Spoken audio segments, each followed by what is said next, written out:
This here is a 415 cubic inch IMCA modified engine. Build consists of Dart SHP block, Kelly's Compstar crank and rods, Molly pistons, steel cylinder heads. We prefer to use Dart and RHS. Mechanical flat tappet camshaft.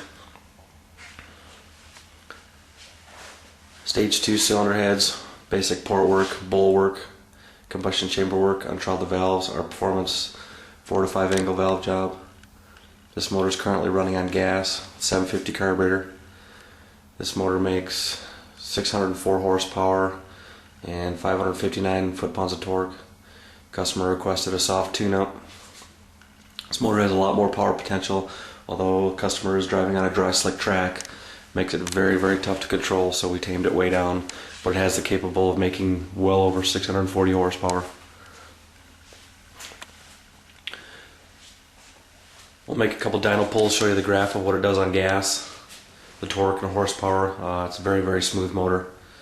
On alcohol, this motor would make 40 to 50 more horsepower, along with over 600 foot-pounds of torque. But then, like I said, on a dry slick track, makes it very tough to drive. So we'll make a dyno pull, I'll show you the graph and show you how it sounds.